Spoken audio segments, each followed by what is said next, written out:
Thanks for staying with Facing the Nation. And we do apologize for that seemingly lengthy break. But of course, we're back with you now, and we're back with our second half, which is not going to be very lengthy. I'm telling you already that, yes, our excuse today is the fact that it is the eve of our 52nd independence anniversary. So everyone's taken up with other celebrations and so on. But as I did promise you, we're focusing on that health exposition that's coming up very soon today on the second half. The last time we focused on the health exposition, we had a representative from the National AIDS Program Secretariat and somebody from the Food Policy Department of the Ministry of Public Health.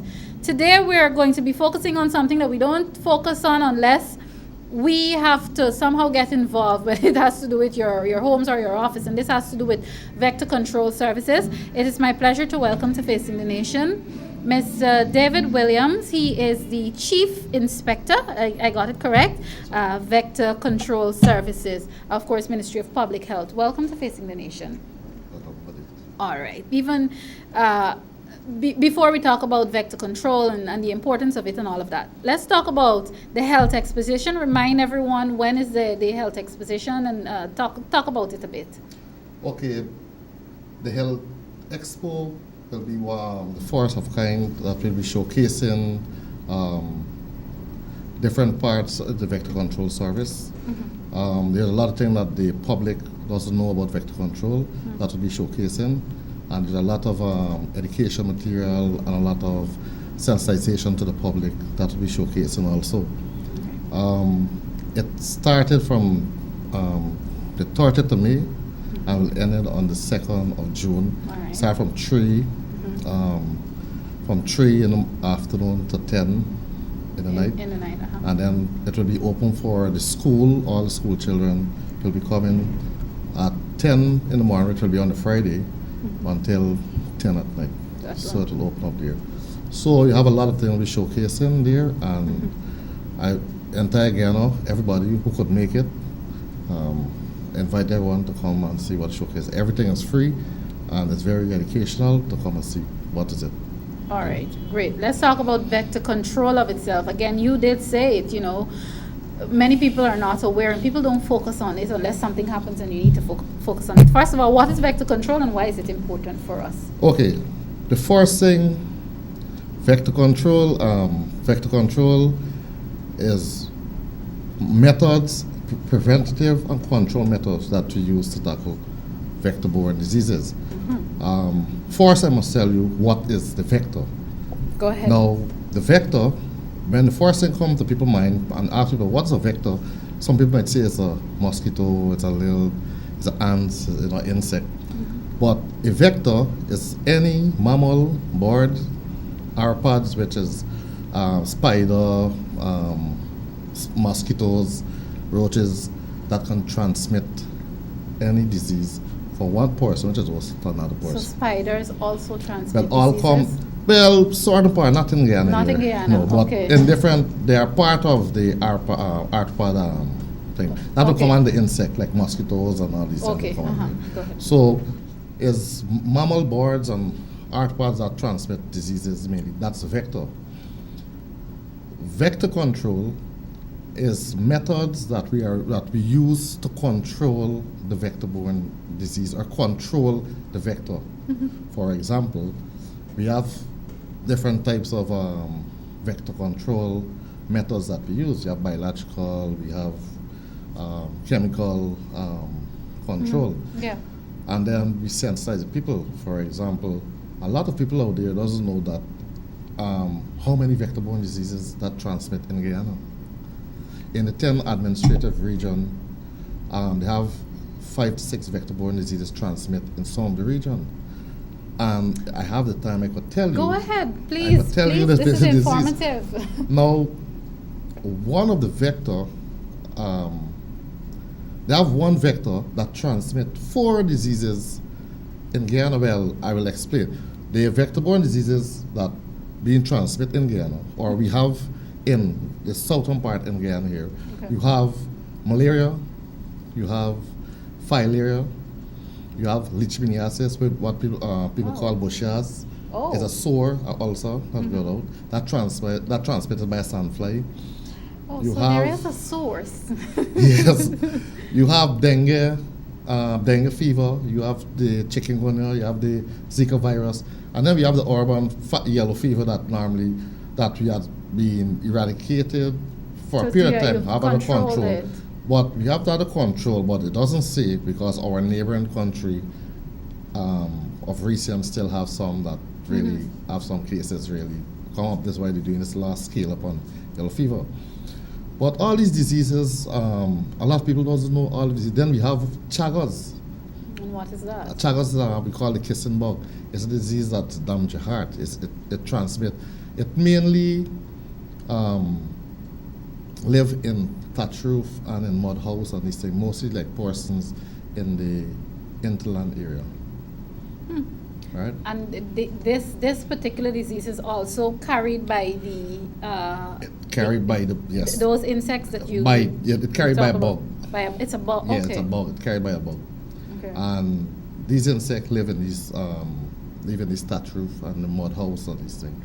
Okay. So You might more find it rampant in the i- hinterland hinterland, communities. yes, you'll Okay. find the hinterland community. Mhm. The other vector that transmit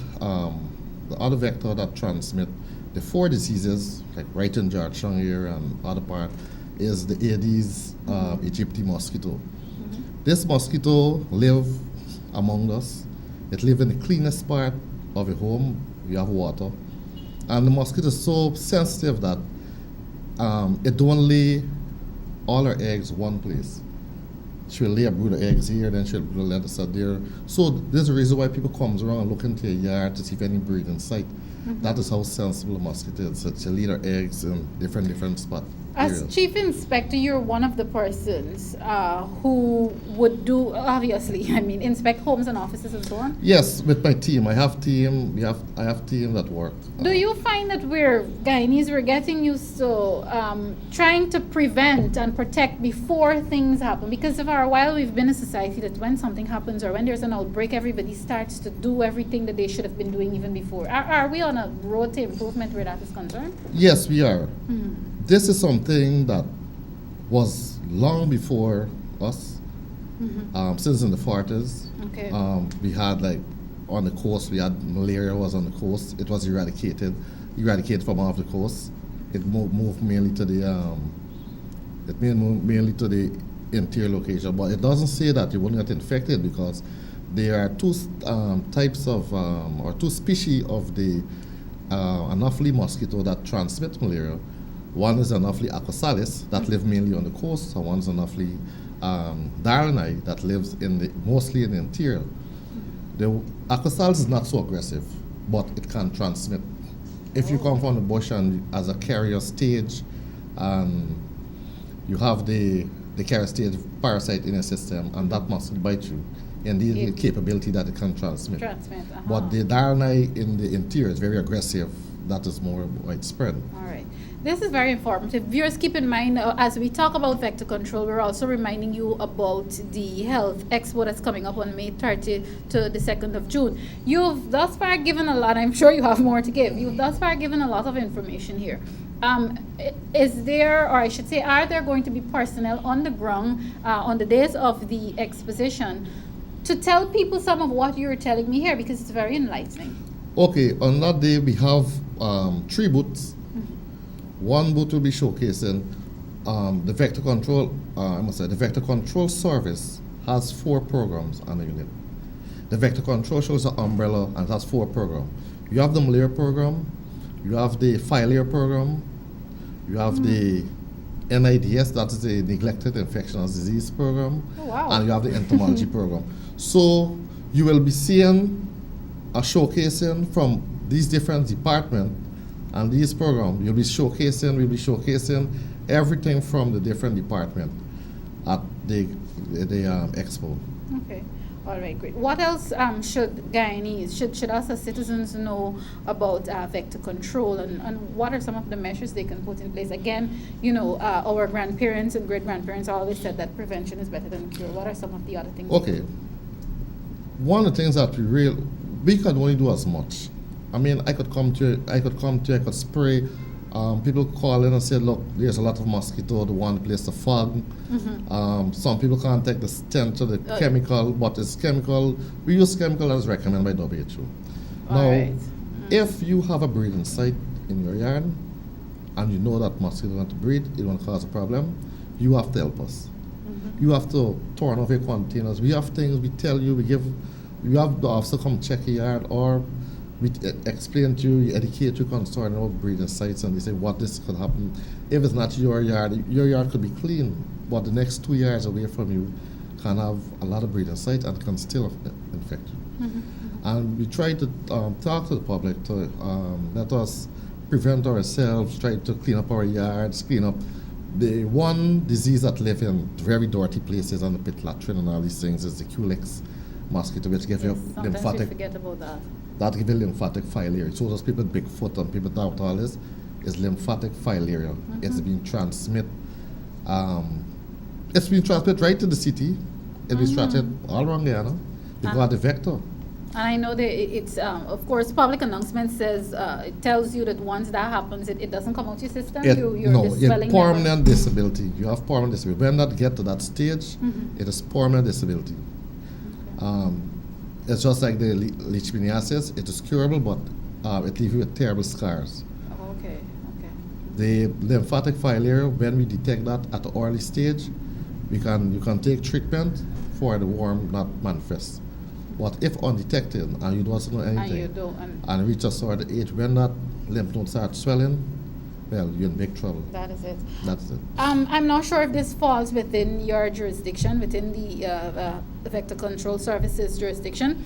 Do you charge people, or whatever sanction, do you bring sanctions against people who may not be following the rules in terms of the rules that would apply regarding vector control? Do you charge them? Do you sanction them? No. Okay. Let's go to the mayor and city council. Okay. And I think the fine is about $40. This Really? was a fine. Viewers, come on. I know life is hard and the cost of living is high, but $40 for not having a yard clean, that is not a fine. That is That was something. so That's something. I think the city council they have to deal with that. Well, I'll have somebody from city council but, come and talk about that. They really need sometimes we collaborate with the city council. They'll come and be a training thing, and then we work together. But to get the people them to you keep educating the people them. I mean, I come in every day to move your garbage. I come in every day to tell you, look, cover this container, this breeding site. And as soon as we back turn, everything come back to the same. Okay. We keep educating people, tell them every day what we need. And some people are saying is some people now know about vector control really. Yes. Some people know about so much diseases that vector control have. And what we want is people to prevent and protect themselves. Not just something that we are using chemical to use. Yes. Okay, all right. Finally, before I let you go, and again, I know all of this information you'll be able to get all of this information at the first ever Health Exposition coming up very soon. But can you say at this point, maybe the statistics, the numbers and so on, maybe let's say within the last 5 or 6 years, because we've seen, I think you talked about chikungunya. That was the first that many of us have heard about it, and there was, I think, the Zika virus too. All of those things came on stream within maybe the last 5 years or so, and again, it was foreign to some of us. So from then to now, would you say that vector control services would have been able to see some quelling, and you would have been able to, in a sense, control the spreading of vector-borne diseases in our society?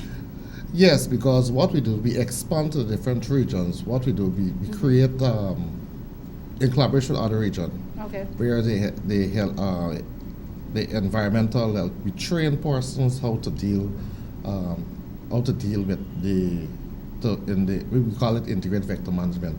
There's methods on what we use to control the vector. We can't eradicate all the vector, but we can't control the vector, control breeding sites and this thing. So we have it we spread it right through Guyana. Perfect.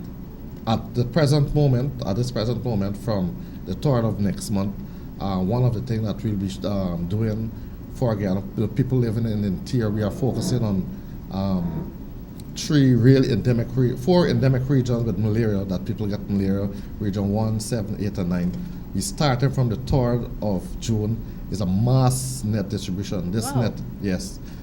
This net is being treated with a chemical, pyrethroid, that is in the net.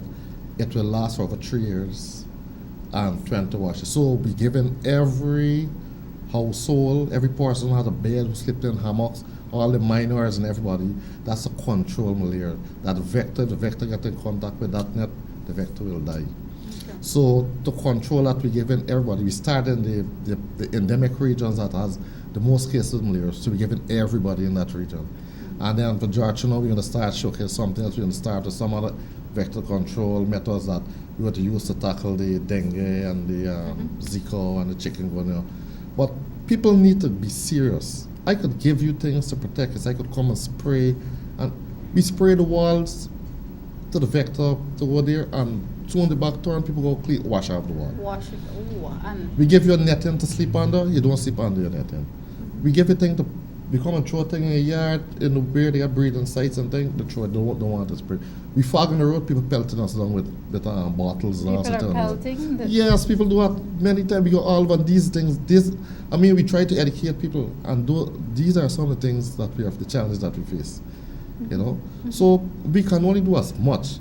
If I go 10 steps, and you have 2 more, you got hold on to us and take us to the next 2. You have to help us. I do understand. Yeah. Thank you so much for coming and sharing. And I know, viewers, as I said, all of the information that Mr. Williams gave today, you will be able to get that information. As he did say, there will be several booths there at the Health Exposition being facilitated by the Ministry of Public Health in Guyana, and that Health Exposition is from the 30th of May to the 2nd of June.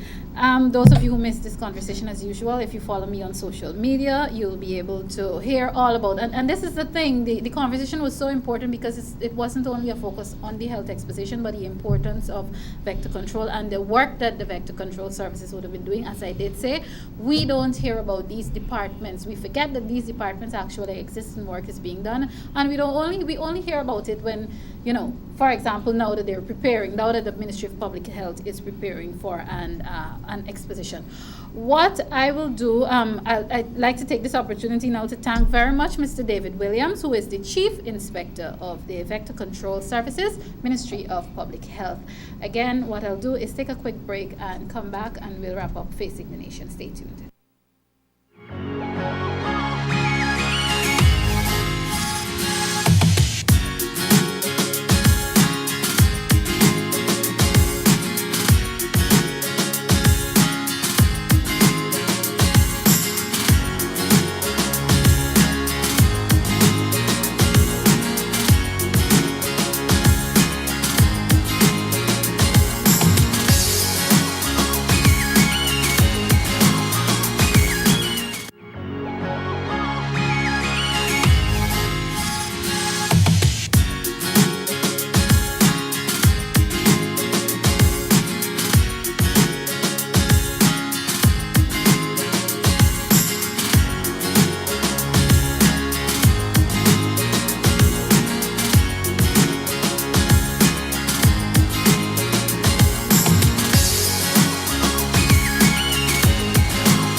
Thanks for staying with us here on Facing the Nation. It's almost wrap up time for me here with you. I am so happy that you took time out to join us. We got a lot of information this week in a very short space of time. Even though not all the guests showed up for the half that dealt with the Guyana Manufacturing Services Association. But again, we got a lot of information out of them, and like I said, very, very informative. I'd like to urge everybody to take that opportunity, of course, on their behalf, to urge everybody to continue to support. And it's a case where we've moved from, and I think we should have started there first, but we've moved from shouting to the top of our lungs about supporting local, but it's also about producing local and using what you produced. I know this was a wrong way before I was born. Some people like to think that it started maybe 5 or 6 years ago, but the producing your own and eating what you own and feeding ourselves, it was wrong for a long time. I think what is happening now, the relevant authorities and our leaders and so on are trying to do everything that they possibly can to take us back to a part in our lives whereby we like to say the breadbasket of the Caribbean, but I feel when we say breadbasket of the Caribbean, it becomes a saying. It becomes a saying, and we're not really sure anymore what we're talking about. It sounds good rolling off the tongue, so we say breadbasket of the Caribbean, but it's basically about getting back to a part where we're not just the breadbasket, but where we are respected for what we produce, whether it be the people that we produce and the items and the produce and the produce in terms of manufacturing. I think we need to get back to a place, I'm going to call it, where we are respected by our Caribbean brothers and sisters, because sometimes I don't really feel that they respect us. But I know various heads of states may disagree with me, but we need to get back to a place where we're respected and regarded, and people must get excited to come to Guyana, because now when we talk about Trinidad and Barbados and Jamaica, and so we think about blue sea and sand and beaches and sun. We need to get to a place in Guyana whereby people have other things to get excited about when we talk about Guyana. So congratulations to the GMSA and everybody and every entity, whether it be a government entity or another NGO that's supporting that particular NGO. Congratulations to you, because the support is necessary, the support is needed. I also mentioned Barbados. I take this opportunity. I'm a woman today, and I feel proud in my womanhood today. It's not the first. I think she is the 5th Caribbean head of state. We would have had, of course, coming on the heels of people like Eugenia Charles and Portia Simpson and Kamala. Congratulations again and it's all over the news. You can't possibly miss this, and it's not just the fact that Mia Motley has won the elections in Barbados. It was a landslide victory, and a colleague was telling me earlier that Malika is not a male colleague, obviously, telling me that Malika, it's never a good idea. It's not good manners to gloat, and I am gloating because yes, I'm not Bajan. I have no sort of personal or other connection to that island, to that CARICOM country, that CARICOM island. But I'm proud as a woman, that a woman has achieved this great feat. And again, it's not what she did; it's how she did it. It was a landslide victory. So congratulations to her. And after the celebration and all of that, you include all of Barbados. You congratulate everybody, because her achievements, as the new head of state, the new prime minister, is basically the achievement of the entire country, of the entire island. So congratulations to her, and we wish her all the best. I'm anticipating Guyana's congratulatory message to her. I can't wait to see that and to share that. Again, I'm really excited for her, and I'm proud of her, as a woman. And it always is great when there are not only women, but people in society who do things and achieve things of great magnitude. I always say that we need more people like those in the world, more people who are doing good things, positive things, and showing us that regardless of what is happening, you can break so many barriers and go so many different places. So again, congratulations to her and the entire of Barbados. And the interesting thing is also that country gained independence the same year that we gained independence, which is in 1966. So there's a lot to be proud of. At this point, we can call them our sister country, sister CARICOM country, because we have so much in common. I remember, I think it's for our 50th independence anniversary. His Excellency President David Granger, the Prime Minister, Mr. Stewart, who was unfortunately ousted, fortunate or unfortunately ousted, he was given the a national award for supporting us in our, some people like to call it spat, it's more than a spat, but in the Venezuela-Guyana border issue, the Guyana-Venezuela border issue, I know Mr. Stewart got the Order of Roraima Award. Yes, that's our second highest national award. So again, we have a lot in common, and we should have a lot of interest in Barbados. And it's interesting to see what happens from now on as we go forward. And that takes me to what Guyana is currently celebrating already. Some people are preparing to celebrate it tomorrow, but what we are currently celebrating, we are 52 years in terms of when we gained our independence anniversary, and it's something we should be extremely proud of. Things don't always go right in our country. Some of us mourn and groan and we complain. I do. When things don't go right, I complain about a lot of stuff, because we must remember sometimes that when we complain, even though I think we complain too much, but when we complain, it's because we want to see better for our country. But in terms of looking at the positives and the happy things, that we're celebrating our 52nd independence anniversary at a very interesting time. And again, it's poised to go so many places. And we're so excited about the new things, the new positive things, mind you, the new positive things that are happening in society. And we're celebrating that independence anniversary at that time. And we should be proud. Regardless of what you do tomorrow, ensure that at the end of the day, you can still raise your head and walk and say, I am Guyanese, I'm a proud Guyanese, because I am celebrating 52 years of independence. Everybody rejoices over, even people, human beings of themselves. When we do something and we achieve something and we've done it by ourselves, we feel a great sense of accomplishment, and we want to celebrate that independence. So we must look at Guyana celebrating that independence as a great achievement. So I want to take this opportunity to urge all of you that whatever you do, at the end of the day, ensure that you are still a proud Guyanese. And on that note, I must remind you and I must urge you, with all the parties, some of them I don't agree with, but that's for another conversation. But I like to make my position known. Some of them I don't necessarily agree with, but with all the parties and the supposedly fun things that are happening, I know many of you use these occasions and these holidays to consume alcohol, and I think as a nation we've become too excessive.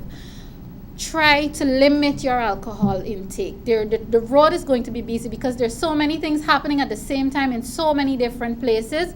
Be very, very careful. And for those of you who are still moderate and still in a sense sane, please look out for those who are going to be excessive and put themselves in harm's way. That means don't drink and drive. Do not speed.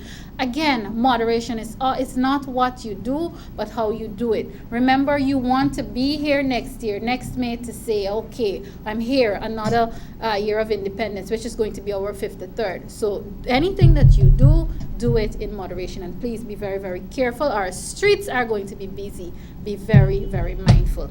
On that note, I have to say goodbye to you from Facing the Nation for now. Again, thanks to all of the guests, especially the final guest who spoke to us about vector control. Remember, the Health Exposition begins on the 30th of May and it goes until the 2nd of June. I am urging all of you at some point in time, ensure that you head down to the Sophia Exhibition Center when that opens.